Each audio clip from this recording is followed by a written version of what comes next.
Welcome to the CyberSangha podcast. CyberSangha is a program of free live broadcasts, launched in 2009 by renowned teacher and author Tenzin Wangyal Rinpoche. Join us as we draw on ancient Tibetan wisdom to discover how to connect with our best self and live to our highest potential. The following conversation, Inner Smile of the Heart, Being in Tune with Cardiac Coherence, happened on September 4th, 2024, as a science and spirituality dialogue with Guy Desbiolles, Alejandro Chaoul, and Tenzin Wangyal Rinpoche. This was part of a year-long series of dialogues from 2024. This content is for informational purposes only. Listeners should consult medical professionals for any physical or mental health concerns. Please use headphones and do not meditate while driving or operating machinery.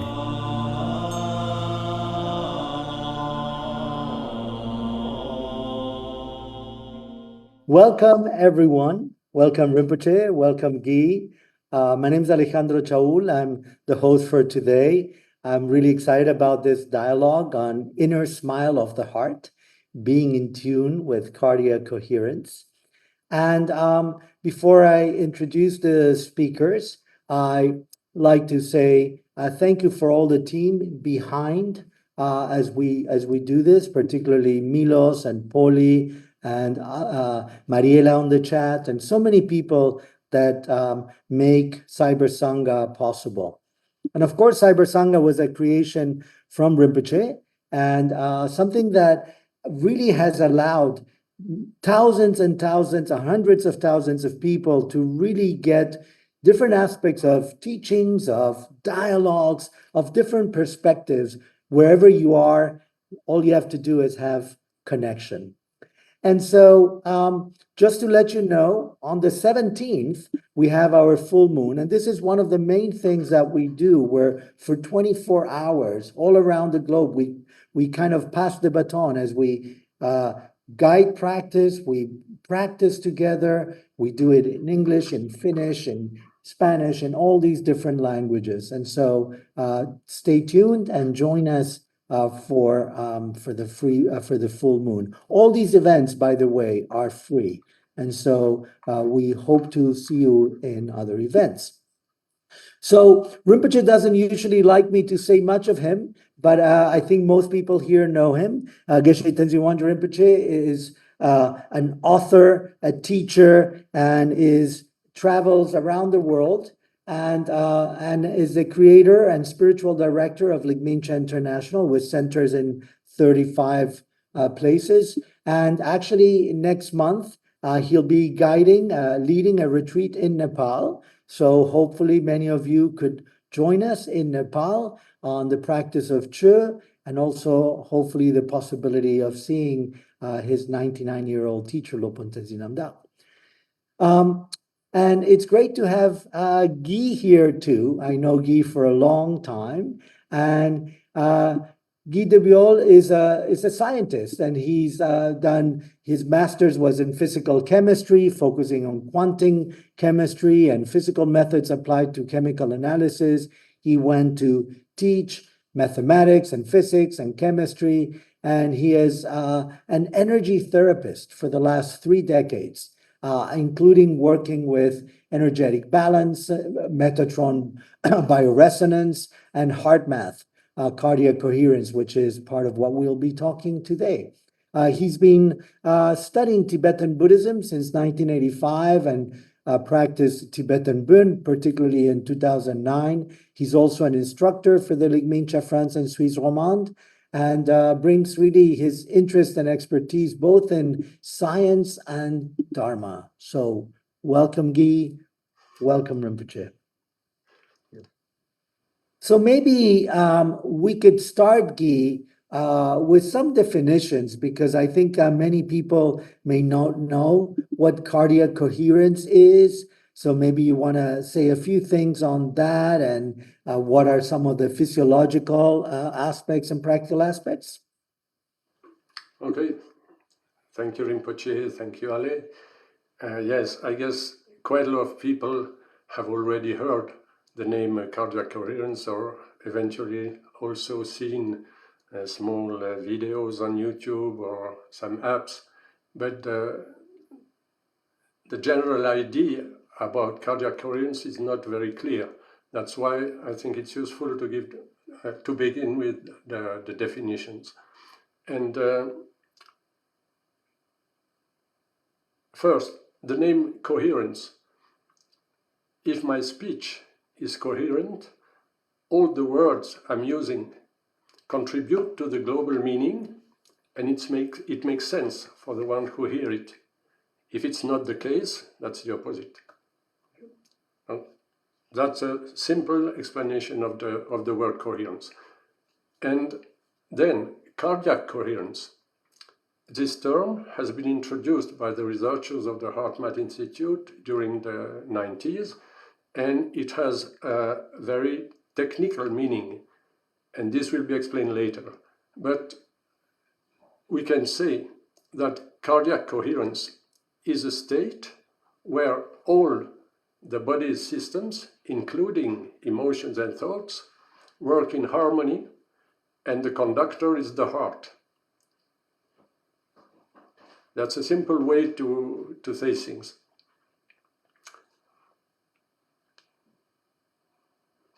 Okay, that's the context.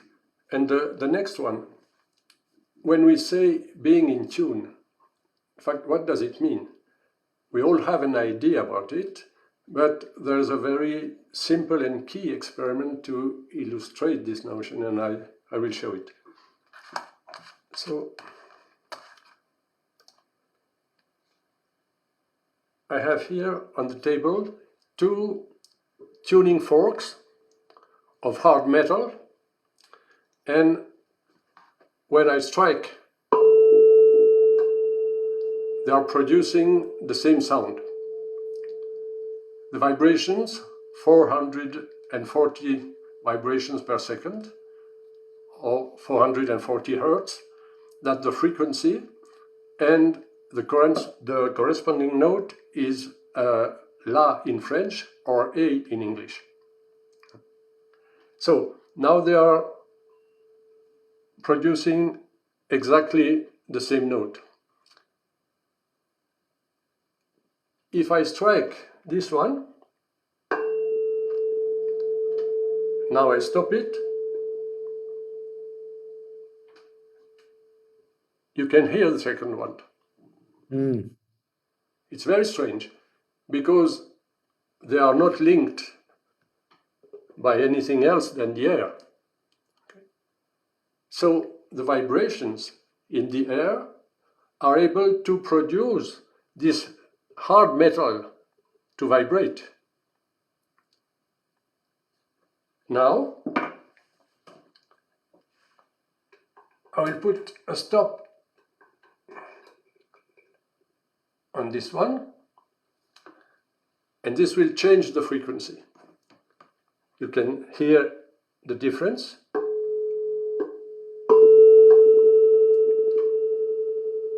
You can hear a beat frequency. Wow, wow, wow, wow, wow. So, in fact, we are hearing the mix of the 2 frequencies.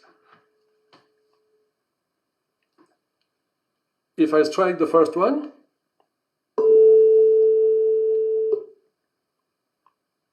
second one is completely silent. This shows something very important. The phenomenon which is called resonance, the different systems have to vibrate on the same frequency.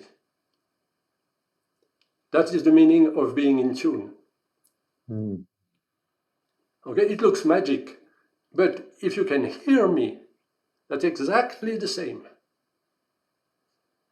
The difference only is that our ear is a broadband resonator. It can resonate with a lot of frequencies. But the principle is the same. When I'm speaking, the vocal cords are vibrating, the air is vibrating also, it comes to your ears, activates the vibration in the audio system, and you can hear me. So that's exactly the same phenomenon. And this is very, very widespread in the world around us. Maybe it's useful because I think everyone remembers the first time we have been playing as a child with a swing. We can see the other ones having fun, and when we sit on it, it looks strange. If we are just moving our legs and arms, it is not sufficient. We have to push at the right moment, otherwise it doesn't work. And that's what we have to learn to do. There's the right time to push. So we have to be in resonance with the vibration of the swing, which is determined by the length of the rope. Okay? So we have to learn to push at the right moment. That's an example. There are a lot of other ones. From the big scale, astronomical scale, let's say, down to the atomic level. The colors you see, I mean, if you have a blue shirt, the white light from the outside is coming, and the chemical substance in your shirt is absorbing the yellow. And if the yellow is away, what is resting is the blue. And the absorption is determined by a resonance phenomenon on the atomic levels. It's quite complicated, but still it's exactly the same. Then, another example, our phones. There are a lot of things working on the same thing. I mean, there are a lot of frequencies around us, but your phone is getting the right message and not the other one. Because inside there are the code, there are resonators and something like that, which are very, very specific. So that's another example.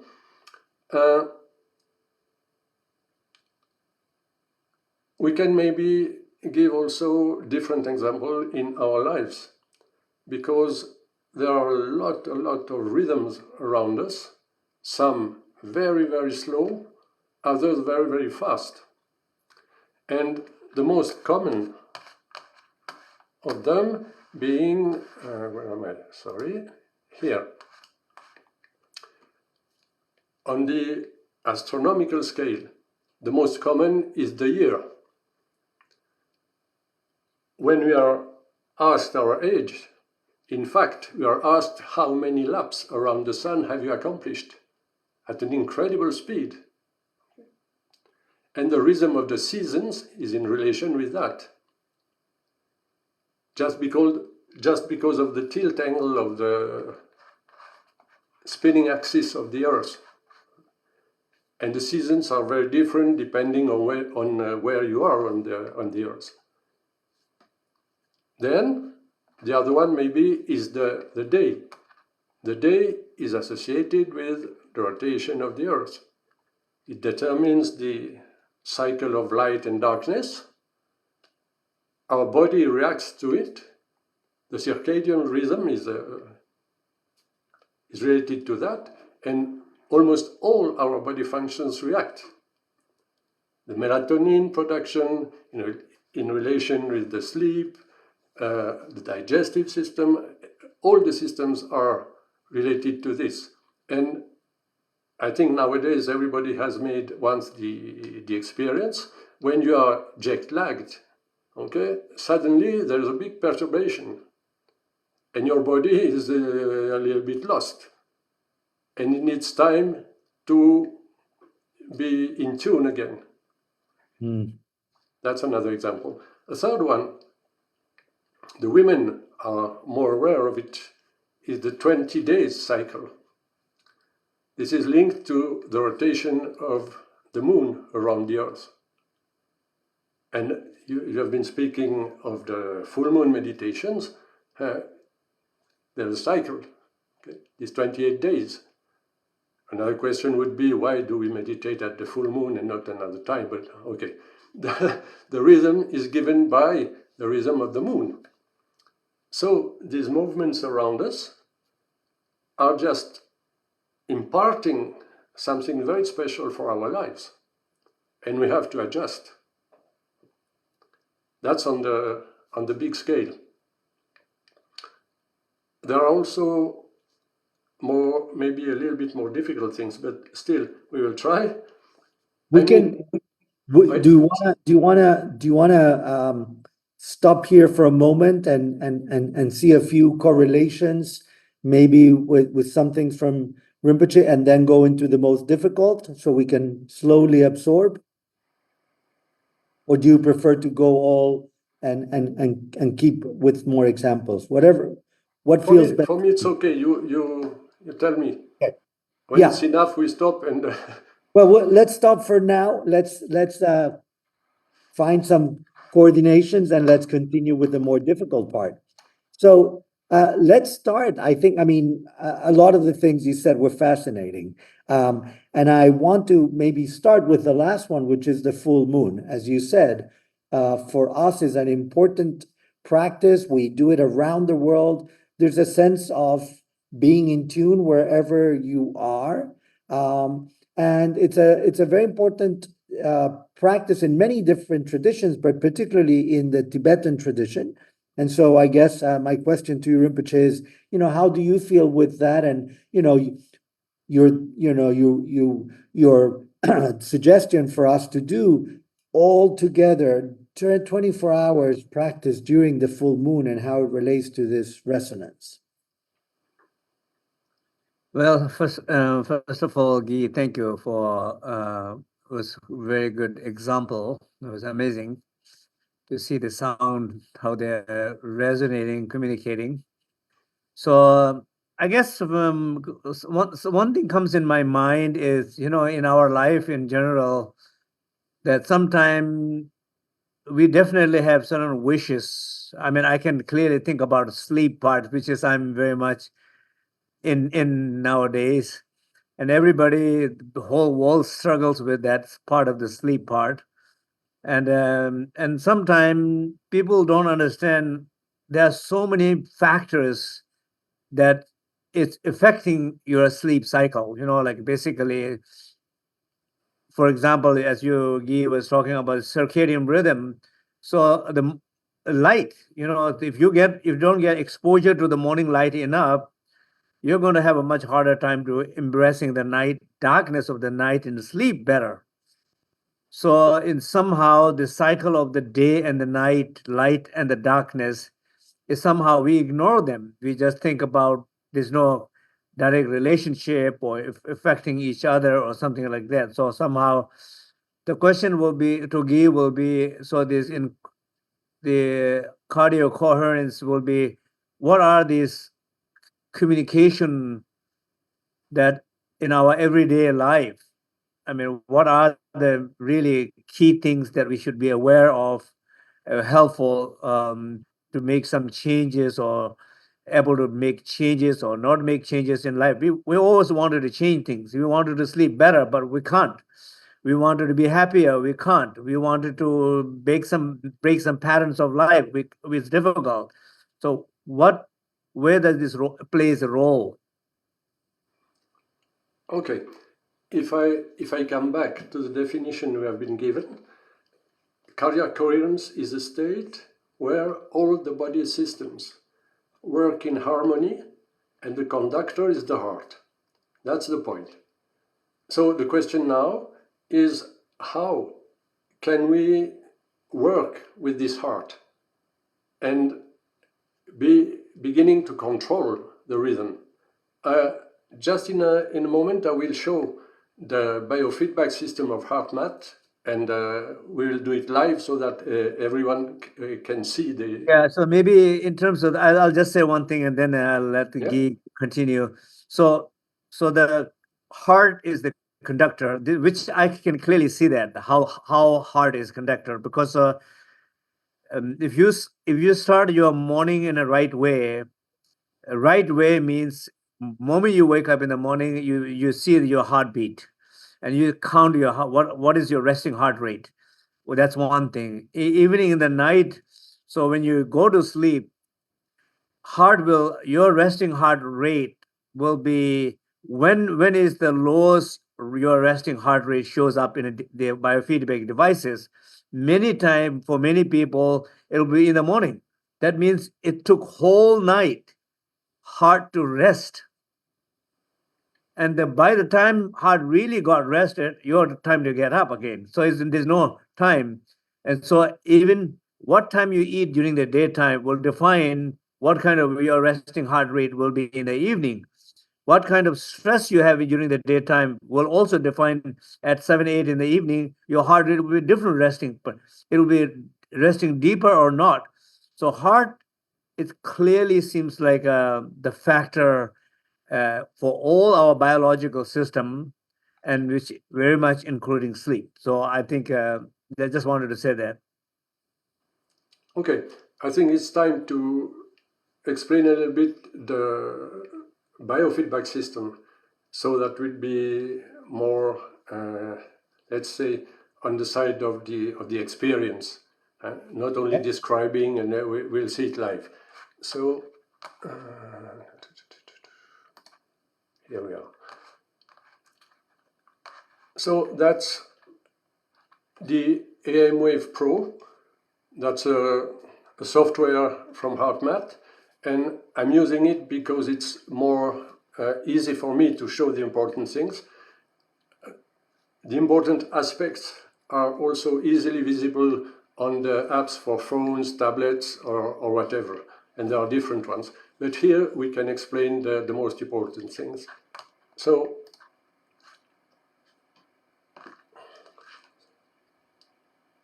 the key of the system is this small sensor.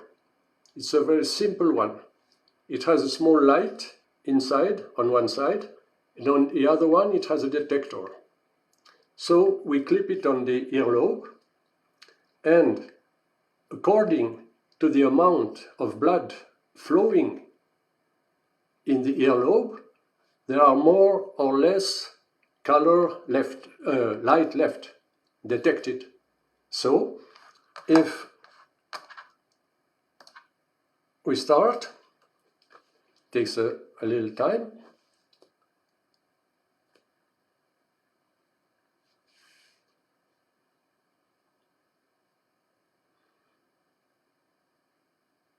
Here you can see my pulse.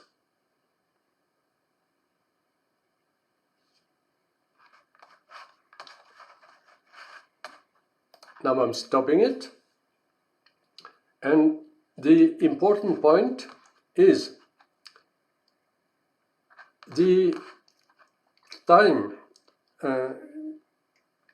You cannot see the pointer. This is HRV, right? HRV is here on top. Yeah. The pulse is on the bottom left. And you can see the successive pulses. And the time difference between each pulses is a little different. So if it would be exactly 1 second, we can say, okay, in 1 minute, there will be 60 beats. So the heart rate would be 60. If the time interval is shorter, there would be more beats during 1 minute, and the heart rate would be higher, and the opposite. Okay. So what the software does, it is in live calculating the corresponding heartbeat. And here we can see how is the live variation. I mean, in the other biofeedback systems, quite often you have your heart rate in the morning, in the evening, and they are defining the HRV in accordance to the maximum and minimum. But here we can see it live during just one breath cycle. Okay. And I am starting again, and we will see how the HRV appears and changes, with time.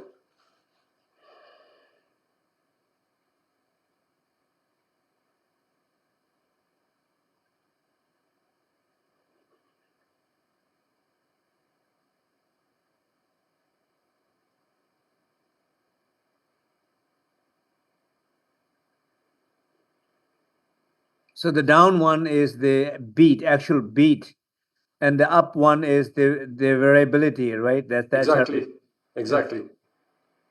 And now we'll see on the bottom left the value of the coherence. I will explain it later. Wait just a minute.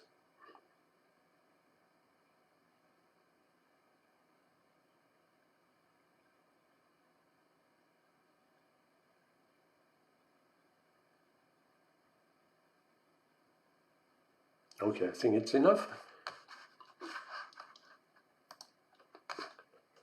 In the beginning, the HRV was more regular, and when I was speaking, you can see that it's more chaotic, which means that my heart is very, very sensitive to the conditions. If I'm breathing slowly, quietly, it's okay, but when I have to speak, there's a little stress, there are a lot of people there, so the heart is a little bit more nervous, okay? And for me, the most interesting point with this software, if you imagine that the HRV here... Maybe, Guy, I think the audience might not know what HRV is, so you might want to explain what that is. Okay. Because many people don't know that. Okay, HRV, heart rate variability. How it is changing according to time. So when I'm breathing in, there's more oxygen in the blood vessels, and the heart has the tendency to accelerate a little bit. When I'm breathing out, it's the opposite. Yeah, so basically, if in 1 minute, if there's 60 beats, if it's beating every second same level, the variability is low. But if it's every second is higher, sometimes it's lower, that is the variability. It's not the same. The variability, that's what it's called, right? Yeah, we could say that's the live heart rate variation. Yeah, variation. I mean, the small differences in the time intervals between the heartbeats is reflected in the HRV curve over. More variable it is the better it is in generally speaking. That's exactly. And now, a very interesting possibility of this software, if you imagine that the HRV is a kind of, a little piece of music. Here we have the possibility, spectrum average. The software is able to say which frequencies are there and with which intensity. We could say you have been playing on a keyboard and the system tells you which keys have been touched and with which intensity. The most interesting part, you have here, that's frequency. 0.1 means that you have a tenth of a cycle in 1 second. I mean, it takes 10 seconds to have a complete cycle, which would mean in 1 minute, you have only 6. So when I'm breathing 6 cycles per minute, the frequency would be 0.1 here. The interesting point is all these frequencies, they correspond to specific parts of the autonomic nervous system. On the very left part here, this is related to the sympathetic nervous system. So I was a little bit stressed in that region, and we can see it here. The other part here is related to the parasympathetic system, which normally calms down. And so we can see the state of balance of the autonomic nervous system. We can see it live, but also the mean during the whole session.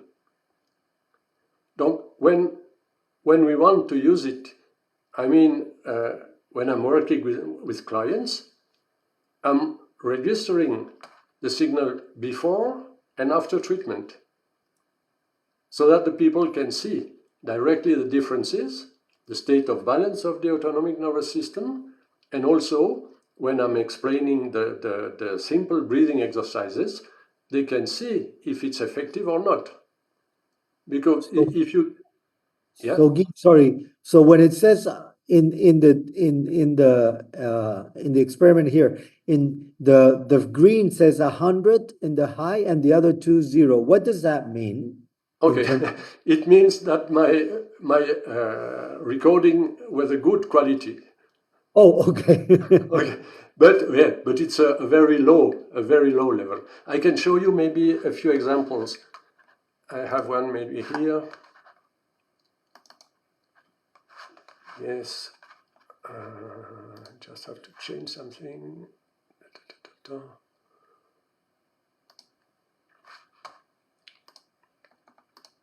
Yes, that's it. Sorry. Alex, What you can see here, that is the signal from an old man coming completely exhausted. He has a flat curve here, almost no HRV. A single frequency, his heart is full of stress, and tuk, tuk, tuk, tuk, the heart is a metronome. Okay. If we analyze the signal, okay, what we can see here, here's the stress, but very, very low level of intensity here, which means his nervous system is completely flat. No energy, he's lost. Okay. Chronic fatigue and bad sleep, he doesn't recover. That's a bad example. Now the opposite.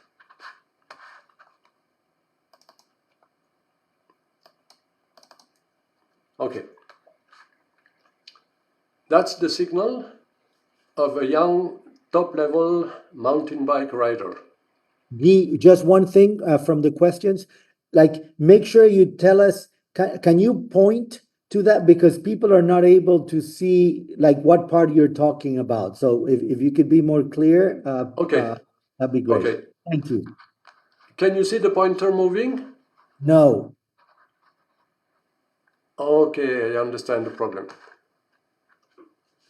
On the top, the HRV curve here is very regular, deep waves varying from the lowest level 45 up to more than 70. Maybe you can see this on the scale, on the left scale. Beat per minute. You can see 70, 60, 50, and the waves are very deep and regular. That's a coherent heart. You can see on the bottom left, the value. It's beginning with 1 and then better until 7. This is a very, very high coherence.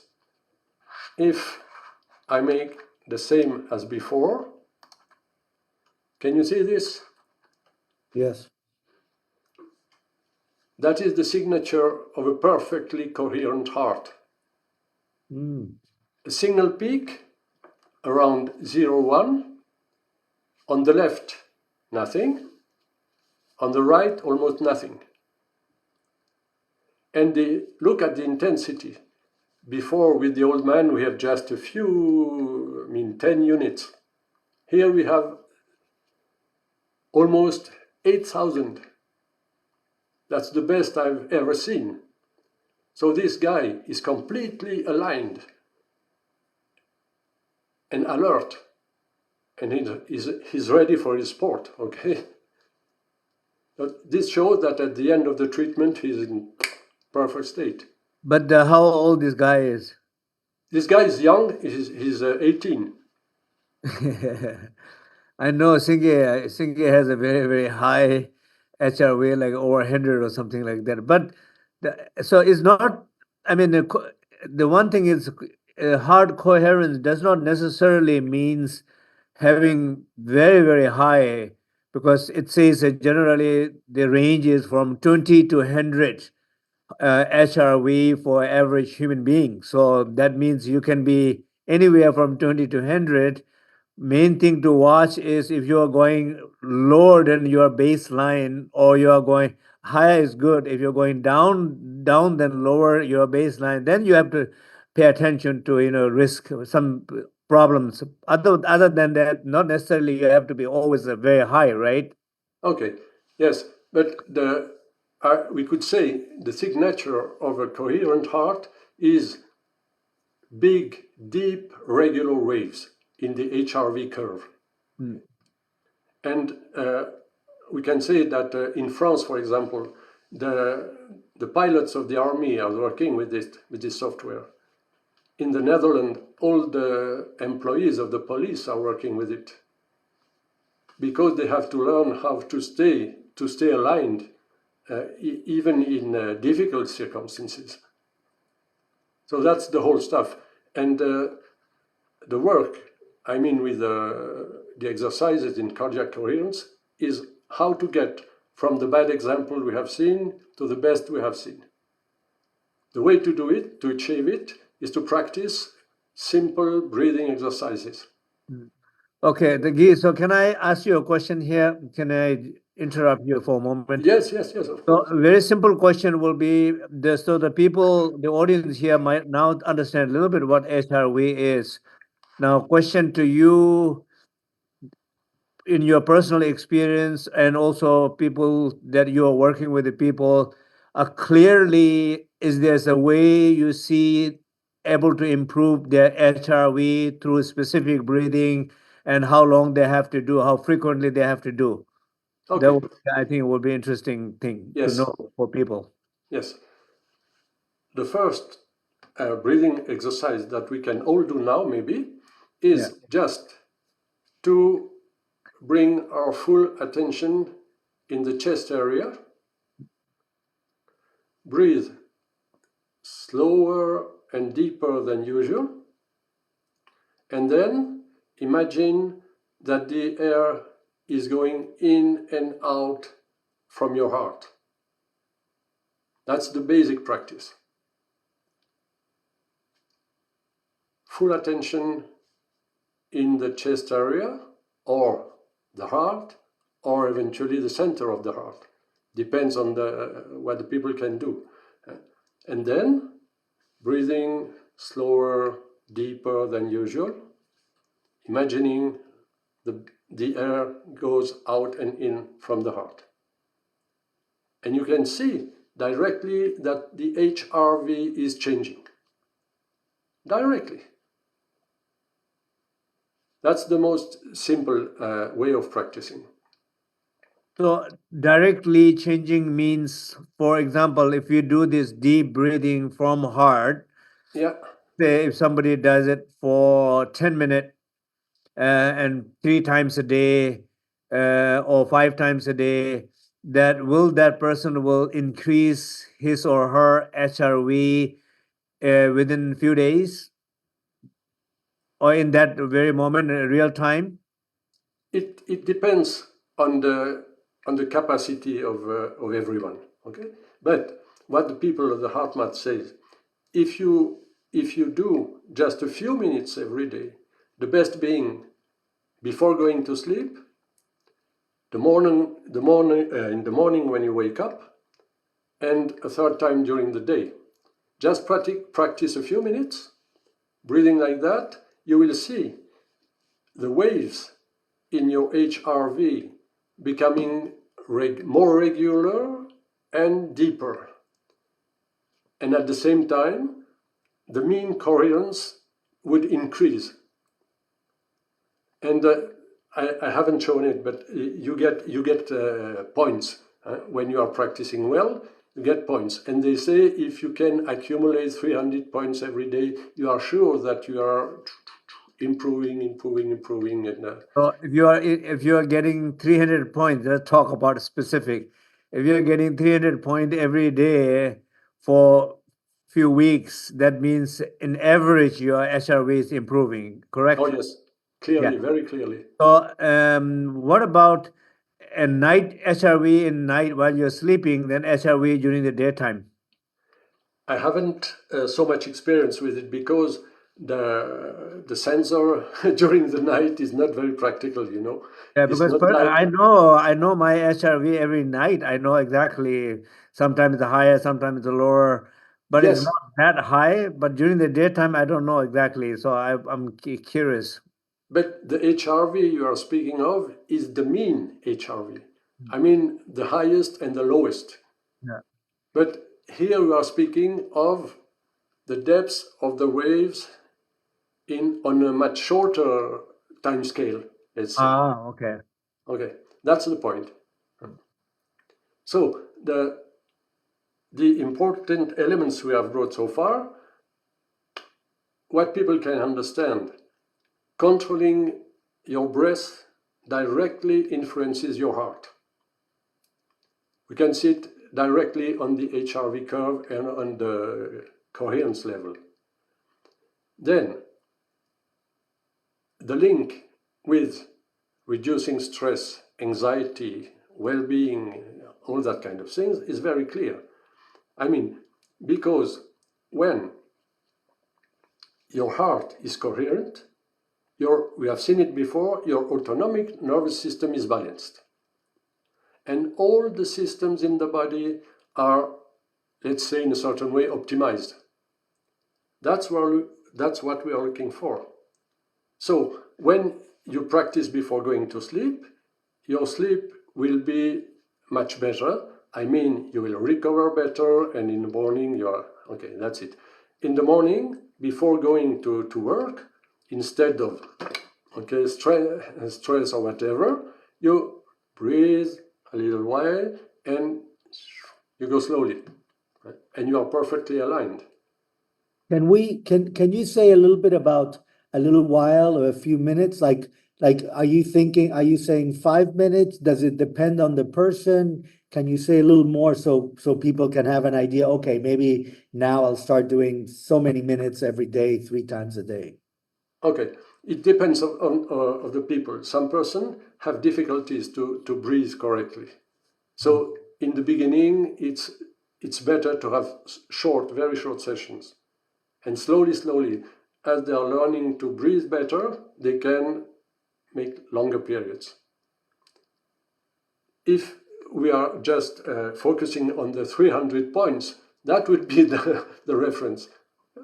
When you have a good coherence, is just 1 minute you can have 100 points. Okay, it depends.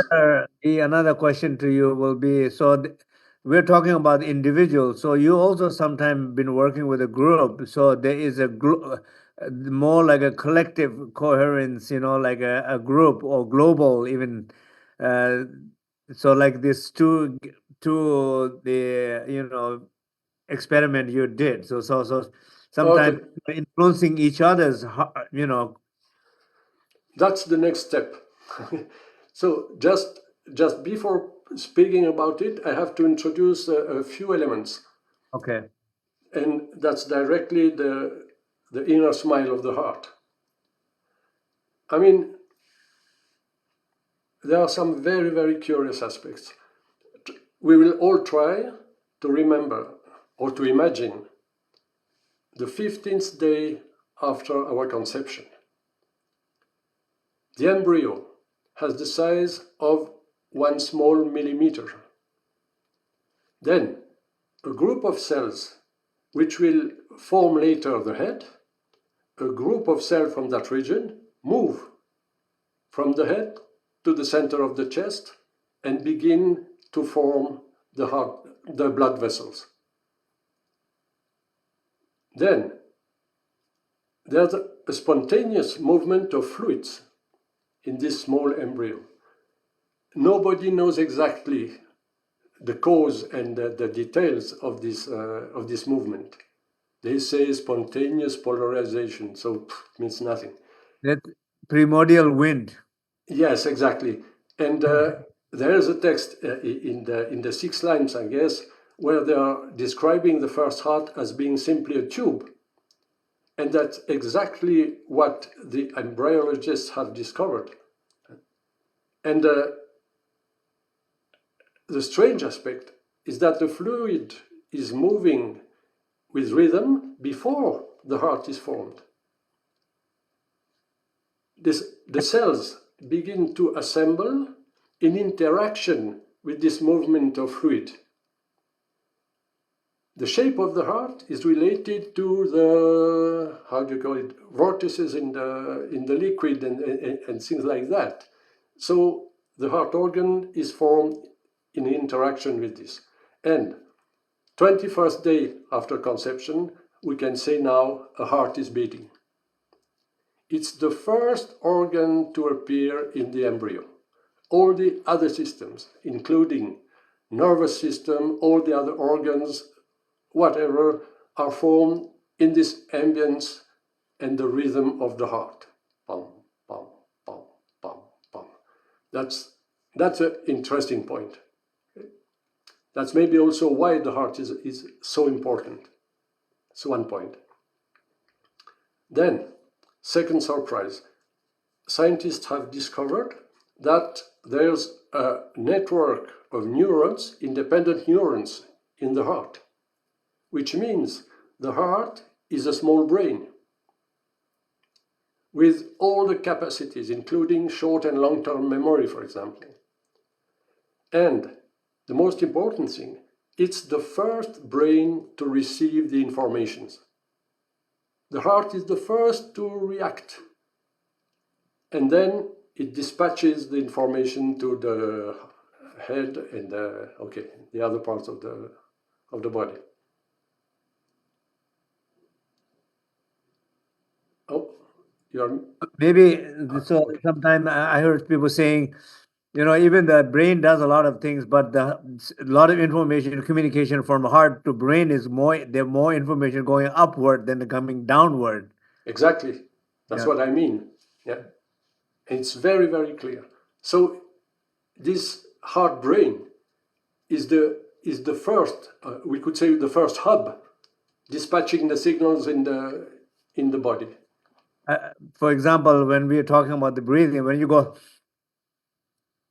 deep breathing in, extra inhalation, diaphragm is going down, the heart is getting more bigger. So then the signal from the heart going to the brain saying, like this is like a little danger or something like that. Heart start to beat faster. And so, basically saying signal seems like going up to the brain first, saying something is happening down there. And brain says, okay, I get the information, take care of it. Now you're in the danger. Immediate. Then the signal is giving back to the body or to the blood pumping and so on. That's exactly the point. Exactly. And another interesting point, if with the simple exercise we have been giving, if you add or if you activate a positive emotion like love, compassion, whatever, the HRV and the coherence is directly influenced and gets better. We could say the heart loves love. The physical heart loves love. Where comes the love come from? From the energetic center, of course, which science doesn't recognize. Okay? But very clearly, the physical heart reacts to these positive emotions. And it has directly an influence on all the body systems. That's why we can have better health, improve the immune system, and all the other parameters. Though that's on a personal level. Maybe just one thing, we can add that everybody knows the ECG, electrocardiogram, which means that the heart is emitting electrical signals that can be easily measured. But it emits also magnetic signals, which can be measured a few feet from the body now. And these magnetic signals are carrying information. If the heart is so sensitive, I mean, the emotions are carried with this magnetic field, which the people around can feel. Everybody has made the experience of sitting next to someone in the bus or at the cinema, and sometimes without knowing the person, you feel comfortable or not. How is it? How can we feel it? That's exactly the point. And it means that if you are sending good signals around, I mean, it's like a tuning fork. We say, joyful master, joyful Sangha. Okay, that's it's exactly the same meaning. So the heart can send informations quite a bit away from the body using electromagnetic signals. But there are also other signals which science doesn't recognize now. I mean, when you are working with positive emotions or intrinsic qualities of the heart and you are radiating it for everybody around the earth, what's going on? Is it something real? Sure, because we have made the experience. The science for the moment, nothing to say. But the heart is the source. And now, that's the point where we can begin with personal and global coherence. The useful aspects of the personal coherence are evident. But now we live in a period of time, I think the need is enormous to get a better group coherence. Because being alone in our rooms and working and meditating, okay, that's good, but what can we do for all the other people who need it? And, I've just forgotten something which is important. There's another surprise with the heart. The scientists have proven that the heart can foresee events. There are a lot of experiments. Imagine people sitting in front of a computer with back screen, HRV device connected, and the computer is showing images at random. Before difficult images will appear, up to 6 seconds before, in the HRV curve you can see the heart has felt something. For the science, it's simply impossible. But that's reality, it's proven, it's a fact. So that's very, very interesting. Specifically 6 seconds? Up to 6 seconds. Up to 6 seconds. Yeah. Yes, you can, if you Google heart intuition, you can find all the HeartMath research and things. It's published. Okay. Wow. So that's very, very interesting. And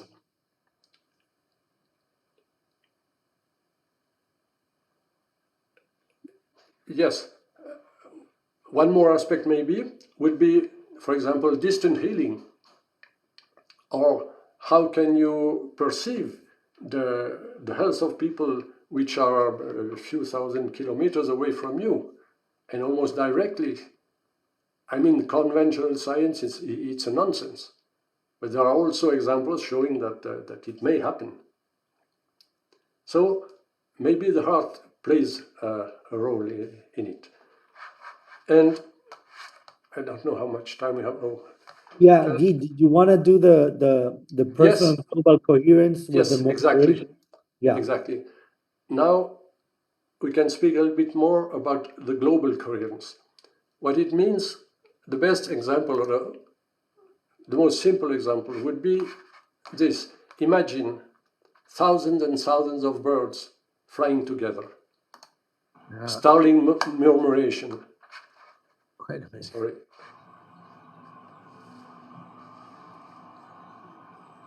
Wow.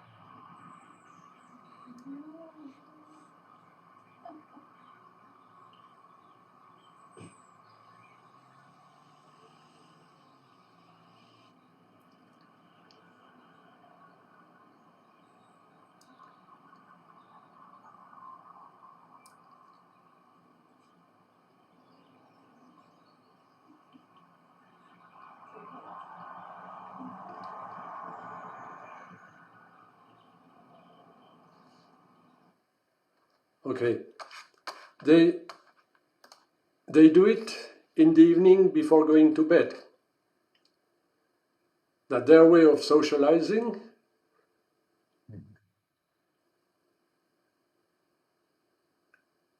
The mystery is how they manage to do it. Who is leading? Nobody. Or everybody. That's a very interesting point. We humans have big difficulties to work like that. Okay. If we could do this, it would be very, very useful. Same story that they have a birds, like a group of birds that, you know, they what they call unihemispheric sleep. So Yes, basically these birds, two corner of the bird, uh, open the right eye and the left side open the left eye, and they closes the other eye, and then all the birds in the middle, they close both eyes. So basically all in the middle, they're sleeping, both brain side of the brain. The corner one, this one is the right side of brain is sleeping, and the other one is left side of brain is sleeping. So the eyes are open like that. And then when the time comes, they shift. They have a communication. They just go. Boom, boom. They don't, they don't move around. They just shift the eye open, and the middle they still sleep. So this is must be something like a collective yes, coherence, right? yes, yes, sure, sure. And that's amazing. And in the same direction. I think this is what we are trying to. I think in some sense we are trying to. I guess in the sleep and dream yoga practices, we're trying to kind of learn a little bit, trying to not in a deep sleep, but the light sleep. So somehow during the light sleep, trying to have a dream and still be kind of awake and have a dream too. Yes. It looks like Yes. a little bit. And no, it's not the time to we don't have enough time. I've been trying to sleep one hemisphere and the other when I was in the Swiss Army, but okay. No, lately I've been having these experiences quite a bit, and especially last night my whoop did not work. Somehow it did not work. But the last 4 nights, I after 3, 4 in the morning, so I'm trying to a little bit intensely trying to do more prayer, breathing, and intention setup, and to activating the dream. And Thank you for somehow I'm not listening sure to the CyberSangha 100%, but podcast. clearly If you'd it like to has learn more significantly about increased my CyberSangha, RAM for visit last us online at 4 nights continuously than cybersangha.net. all the nights before. So I'm curious. I might be discovering something here, big discovery happening here. Yes, If I it's can true, then imagine. I will clearly let everybody know. Have something to share. Yes, wonderful, Great. wonderful. And just to finish with this aspect of inner smile of the heart, the scientists of HeartMath have made something very, very impressive. They have around the Earth a network of random number generators. This means electronic devices which very, very rapidly choose between 0 and 1. It's just like tossing, how you call it, a piece of money, okay? If you do it quite a great number of times, you should get 50-50. But they are doing it on a much, much, much larger scale and also much faster scale. And what they have discovered is when there are very big events in humanity, the statistic changes. It's not 50-50. And it's far away from the standard variations. They have made the same thing. I was part of it last year around, it was 21st of December, and there was a meeting for peace in the Middle Orient, in Jerusalem. And I don't remember exactly, but a few hundred people were equipped with the HeartMath systems. And they have been analyzing the HRV of everyone, the data, but also the statistics of the electronic devices. And when the meditation began, the electronic devices react. Which means there is a global field of consciousness connecting all the systems on the earth, including trees, birds, also electronics or whatever. And this is a completely new perspective. And if a few hundred of people just coming together to radiate love, gratitude, or whatever is impacting electronics, we can imagine that it will be the same for humanity. Wonderful. I wanted, before we end, well, first of all, share some of the things that the people are saying from our heart smile all together. The physical heart loves, and I love it. And there's one question that I thought I would like to bring up from a person, from Danielle. It says, could this, and I think she's referring to the breathing that we were doing and the HeartMath, could this actually help if one suffers atrial fibrillation? Is there any research on that, or do you know anything on that? Yes, sure. People who have heart rhythm also difficulties or something like that. I mean, there is an emotional component of it. So if you are working on the cause, the heart will respond. I don't say that you will completely recover of it, but it would be less difficult. I've had a few examples with it. Wonderful. Well, thank you. This was fabulous. Rinpoche, anything else that you wanted to add? A lot of things, but I think we're running out of time. No. But I think we should kind of do maybe some point in the future again, continue part 2 or something. Yeah, wonderful. I love also the Maybe some aspect that the heart is the conductor. Yes, go ahead. Some specific exercises so that people can actually take something with them to improve their sleep, their their stress, And their life. Yes. yeah. And if I can say something more, Please. there's just one aspect which is very important for me.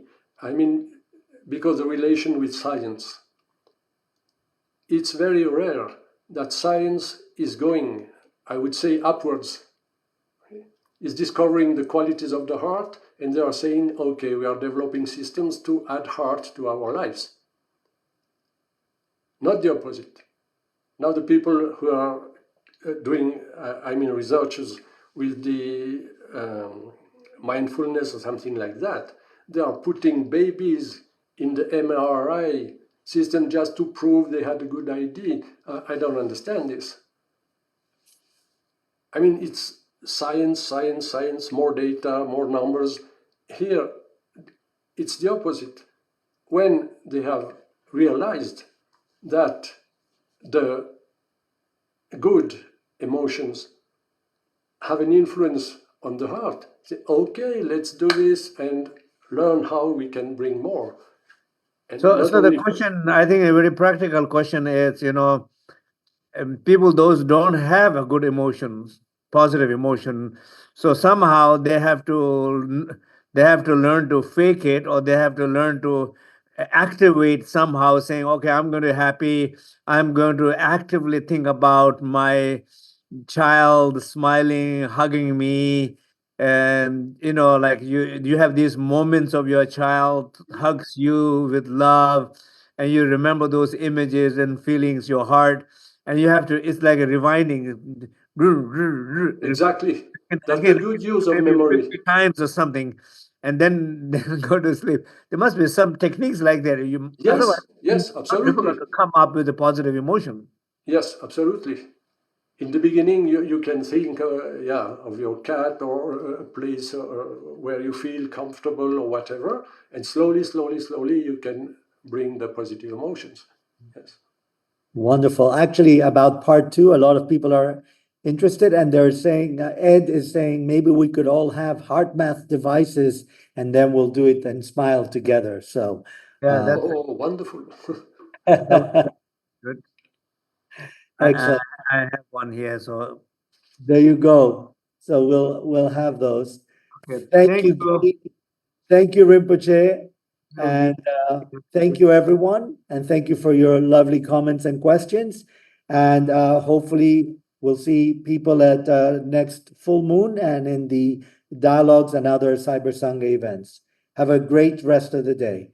You And take keep your care. heart Thank smiling. you. Thank you, Thank you. everyone.